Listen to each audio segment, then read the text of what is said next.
Welcome back to Sports Therapy. Your host, Cole Hyman, here on WSOE 89.3 FM. It's been a great show so far. Really enjoyed having Don Munson, the voice of Clemson Tigers football and baseball, on the show earlier to talk about the Tigers and all that's going on with them. Also had Jack Eisenbarger, one of the best basketball players to ever come out of Elon, on the show to talk about his experiences over in Spain. But now it's my pleasure to introduce you to Josh Norris, who is actually an Elon grad, I believe, of 2011, who now writes for Roto World and NBC Sports as an NFL draft expert. Does a little college football as well. Can't wait to talk to him. I'm really excited to have him on the show, so I'll bring you in now. Josh, how you doing, man? I remember when I did Smack Talk Sports with Tom Waterman on Sunday nights in the upper floor of the Mosley Center. I don't even know if you guys are still there or not. Yeah, we are. Yeah, we are up there. It was fun. That's where it all began, man. So I'm happy to join you. Yeah, I really appreciate that, man. And so let's go into it right now with the NFL draft. Now, Josh, just everything switched up last week, of course, with the LA Rams moving up to number 1, taking that first pick from the Titans, essentially trading everything they had, thrown in the kitchen sink. To me, it doesn't make a lot of sense. But what do you make of that? Is Jared Goff the guy they go with now? Do they want him that bad? What do you make of this? It doesn't make a lot of sense in terms of them passing on quarterbacks in previous years, right? Right. I mean, they passed up on a Derek Carr, they passed up on a Teddy Bridgewater, yada yada yada. And now, I mean, they had a lot of picks in recent years, and by their win-loss record, they didn't do much with them. I know that they got an Aaron Donald, but that was even with their second first-round pick in that draft. Greg Robinson has not turned into a good player at all. And then last year you spend a first-round pick in Todd Gurley, which I was all for, but then go out and, in my opinion, reach on some offensive linemen because you want to be a run-focused attack. Yeah. And now you're spending to go up and get a quarterback. To me, none of these quarterbacks are worthy of the number 1 selection. I think that they all have fatal flaws in their games. Jared Goff, I watched a Sonny Dykes coaching clinic last offseason. Yeah. And Dykes was talking about his offense at Texas Tech and how they only had 5 to 7 passing concepts, and that obviously Jared Goff mastered those. But we know that an NFL playbook is a bit larger than that. So to me, all signs point to them taking Jared Goff. I think especially behind that offensive line, he could have some serious issues, and with that wide receiving core. But they did it, and we'll see how it works out, man. I love it for the Titans, though. Now they have 6 picks in the top 76, which is outstanding. And it's remarkable because a Titans team that a year ago was just god-awful in terms of offense and defense. It's going to be great to see them revamp and really rebuild, from the ownership standpoint down. A big move for them. And with Marcus Mariota, not having a phenomenal rookie year, but still we got to see this guy has a lot of upside potential in his NFL career. This move gives them the ability, of course, going out and getting DeMarco Murray in the offseason to add a lot of talent around him. Does it make sense for them to go for the best available tackle with pick 15, or do they maybe go for a wide receiver? Where do you see them going now, dropping down to 15th? I think you just need to get an impact player, and sometimes that is along the offensive line. I think what was lost in the whole Laremy Tunsil is going to go number 1 to the Titans talk was obviously their left tackle and Taylor Lewan. And moving a tackle from left to right, or any offensive lineman from left to right, is much easier said than actually done. Yeah. And really, the team needed to shore up the interior of their offensive line more than anything else. And they theoretically did that with the signing of Ben Jones at center. And maybe they can continue to add a right guard or whatever, but we'll see. I wouldn't be surprised if Taylor Decker's the pick there at number 15, but I also wouldn't be surprised if they move up. A big part of acquiring so many picks is now you might be able to just use one of their early third-rounders and now move up and move up maybe 2 or 3 or 4 slots. And almost get back in the top 10. I think that's absolutely a realistic possibility. Here's the thing, DeMarco Murray, to me, at times looked shot on offense last year with the Philadelphia Eagles. I am a huge Marcus Mariota fan, maybe the biggest out there, and I think that he can succeed inside and outside of structure, and people really didn't give him the credit he deserved in terms of his evaluation. And I just think we'll see him blossom behind a much better offensive line in year two. Absolutely. Awesome. So now, looking at your really big board, the most recent one that I could find, you have Miles Jack, linebacker from UCLA, as your top prospect. Of course, there's been a lot of talk now with all the speculation with his knee injury and all these mixed reports on what's going on with that. How much do you see that affecting his draft stock, and do you still see him as one of your top prospects for this year's draft? Yeah, so I don't own a lab coat or scrubs, right? So I can't really comment on medicals in terms of how it impacts my evaluation. And the same goes for character, because I don't know these guys, to be perfectly honest. And so I try to stay in my lane and just evaluate them as prospects. Right. And in that regard, Miles Jack will stay number one.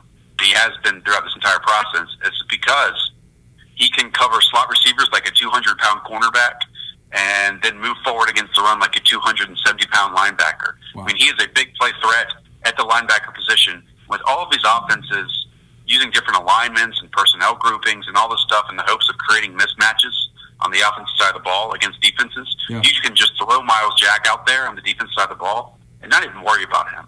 And I'll go as far to say that, I mean, depending on the knee, obviously, I think Miles Jack has the talent to be a top 3 NFL linebacker, strictly off the ball, second level linebacker within his rookie deal. I mean, he's that good. Now, how will this affect him? It could drastically affect him, and it might not at all. And that's kind of a non-answer. But here's the thing: it really depends on which teams failed him medically. And if they failed him medically, he's off the board. Like, he's not even in the conversation. Yeah. So, like, let's say 7 of the 10 teams in the top 10 failed him, right? And then the other 3 don't have a need at linebacker or don't really value him. Then you could easily see him fall out of the top 10, maybe even outside the top 20. And then who knows? It really just depends on an individual basis with this type of injury, which teams passed him and which ones failed him, because those distinctions are made by the training staff and the medical staff for each individual team. Yeah, I mean, it's just so interesting to see how this might affect him, but Jack is still at the top of your board. Now, moving on to pick number 2. As of now, Josh, the Browns had the number 2 pick, but of course, you know, I didn't actually tell you yet. I'm a big time Philadelphia Eagles fan. Really interested, and I told you, I tweeted at you the other day. Really excited to see what they do in this draft. There's been talk of them moving up to take that number 2 pick, but as of now, let's just go as of now, Josh. The Browns have the number 2 pick in the draft. With picking up RG3, you know, a couple weeks ago in free agency. Who do they go with at number 2? If let's say Goff is off the board, who do they go with? Do they go Wentz? I think they traded, man. I think they're trading with the Eagles. I think that type of scenario is kind of not set in stone here, but it makes the most sense. And let's just talk about the Eagles for a second, right? Yeah. How often does an owner of a team travel with the head coach and general manager to meet with these quarterback prospects? I mean, if there is any puzzle piece to read into, it's that. And add on the fact that the contracts that they signed Sam Bradford to and Chase Daniel to are very cap-friendly, that they are basically cuttable after the season, both of them if you want to. And then you add in a Carson Wentz, who seems to not be the first overall selection. I think that the draft process has really heightened Carson Wentz's evaluations from a public perspective, the media perspective, right?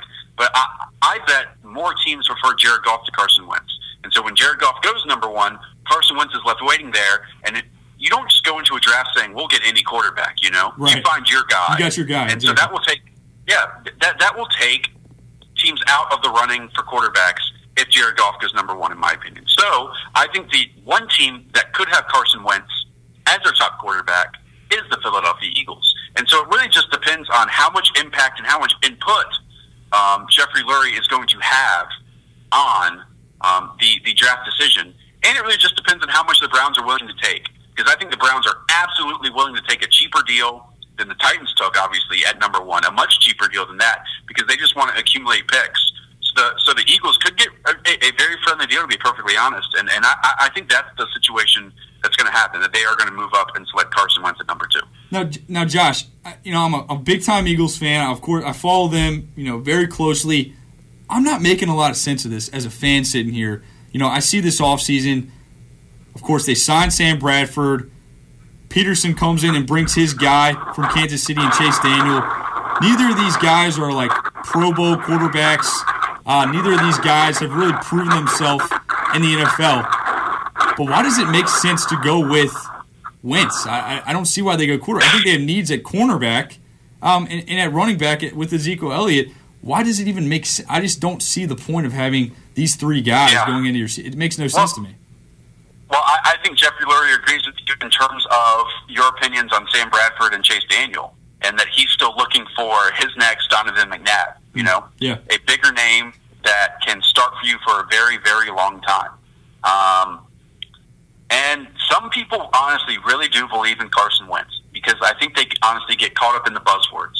They get caught up in the size, the mobility, the arm strength, yada, yada, yada, all that kind of stuff. Yep. To me, there is a fatal flaw in Carson Wentz's game, and it's that he hits pause in the pocket, locks onto his primary receiver, stops his feet, stops his eyes, and throws to that lockdown receiver. And those are completions at the college level that will turn to incompletions and turnovers at the NFL level. And yes, he is athletic, he is mobile, but he has such a wide base that it looks like he gets stuck in quicksand in the pocket far too often. And for a league where quarterbacks have to play inside of a confined pocket, dealing with a ton of pressure, that frightens me. That scares me for a quarterback that doesn't have the subtlety to move and create space in the pocket like Carson Wentz lacks too frequently for my liking. Yeah, and Josh, I saw your note yesterday when you talked, or I think it might have been the day before, where you talked about one of the best running back prospects we've had in the past few years in Ezekiel Elliott out of Ohio State coming in. To me, I think he makes the most sense for the Eagles if they're going to go offensively. But if they move up, I guess they're going quarterback. But, I mean, I know you're really high on Elliott. This guy has immediate impact, doesn't he? Yeah, I mean, if they stick at number 8, I bet it's between Ezekiel Elliott, it's between Ronnie Stanley, and it's between Vernon Hargreaves, the corner from Florida. Yep. Ezekiel Elliott, I'm with you. I think the Eagles need a big play threat offense. I understand Jordan Matthews is a good slot receiver who had a down year last year. Yep. Nelson Aguilar, it really is to be determined what he can be on the outside, right? But they need some type of impact player on the offensive side of the ball, and Ezekiel Elliott can be that for whatever team drafts him. And you go back and look at his 2014 season, just reeling off 20-plus yard runs over and over and over again down the stretch of that season. And he is so good, more importantly, at being able to convert 3-yard runs into 7 or 10-yard runs by making that first man miss in the hole at the second level. And so that's really the separator here between great running backs and good running backs. Running backs that can create yards on their own, they are difficult to find. They really are. Yeah. And then add on the fact that Elliott might be the best blocking ball carrier we have seen in quite some time, and an immediate 3-down player. I don't know what else you would want in the top 10, honestly. Yeah. I mean, as an Eagles fan, Josh, I have no idea what's going to happen here. But I'm excited to see it. I'm excited to see definitely some changes go on. So glad Chip Kelly's out and everything he brought to the Eagles. I'm glad that's gone. Really excited to see a new start in Philadelphia. Now, Josh, I want to stay on the quarterback subject as I have you for just a few more minutes here on the show. I'm really intrigued by the other guys. I'm really intrigued by the other guys that are going to be, day 2 picks, really 3rd, 4th, maybe 5th round guys. Guys like Christian Hackenberg, Dak Prescott, Connor Cook. Maybe you throw in Kevin Hogan into that mix. Out of those guys, I mean, who are you most excited about in terms of potentially going to a team, learning a little bit from a veteran and then taking on a starting role in a few years? Well, you didn't mention the one that I like most, and that's Vernon Adams from Oregon. Oh, really? No, I am not expecting Vernon Adams to be drafted. I'll throw that out there. And if he is, it's as a 6th or 7th round prospect, right? But when you look at someone, I'll say this as a blanket statement. What Vernon Adams did at Oregon is more translatable than what Paxton Lynch did at Memphis, okay? Yeah. Because people say that this Oregon offense is not pro-style, yada, yada, yada.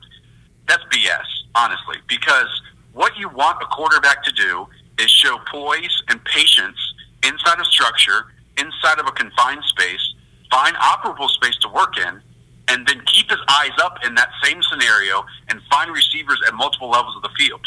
Vernon Adams is outstanding in that area. Now, he played with a broken finger early on in the season, and that's when Oregon was on the national stage. Later on in the season, when he got healthy, when he had to sit on the bench for a while, he was outstanding, but no one saw it because Oregon wasn't ranked highly. Then you add on the fact that not only can Vernon Adams win inside of structure, he can win outside of it with his improvisational skill. He's so good in that area. Now, again, I don't expect him to be drafted high. I don't expect him to be given a shot. But when he is, a la Tyrod Taylor, yep, I think that Vernon Adams can have a major impact on a team if and when given that shot. So I talked about it earlier, Josh. I like Prescott a lot as a guy. You know, some people are saying, I don't agree with this entirely, Cam Newton-y, Ben Roethlisberger. I mean, obviously, he's not the same size of a guy, but still, some of his games, some people are also saying Tim Tebow 2.0, the guy can actually throw a ball, all that kind of stuff. I think he's a guy that could come in. A lot of people are saying Dallas nowadays, but as a guy that could come into Dallas, play under Romo for a year or two, learn how to play in the NFL from a guy that's been consistently one of the better guys at the quarterback position, of course, injury-prone, but a guy that could come in and potentially be a good quarterback in the NFL. Are you high on him? What do you think on Dak? Teams are going to take him much earlier than I would. Okay. The thing with Dak Prescott is, and really any player, strengths get stronger. Weaknesses don't turn into strengths. And I know that Dak Prescott has developed as a passer, absolutely. But a lot of it is in the middle of the field, right? And a lot of it is off of play action. Those reads are much more defined and easier than what you're going to see at the NFL level, in my opinion. So for someone that will need to, almost have to, read full field progressions, have to sit in a pocket with his eyes up and be comfortable in that situation and then deliver the ball accurately and in time, yeah, I'm just not betting for Dak Prescott to progress into that passer. And in terms of developmental quarterback, which is a term you hear all the time, yeah, he will probably be at the top of the list for a lot of these teams. But to me, a developmental quarterback is not the type I want to draft because coaching changes happen, roster changes happen, and those types don't get the amount of reps and experience they need to actually develop in the league. Right. And so, Josh, just before you head out, I want to get one more question off for you.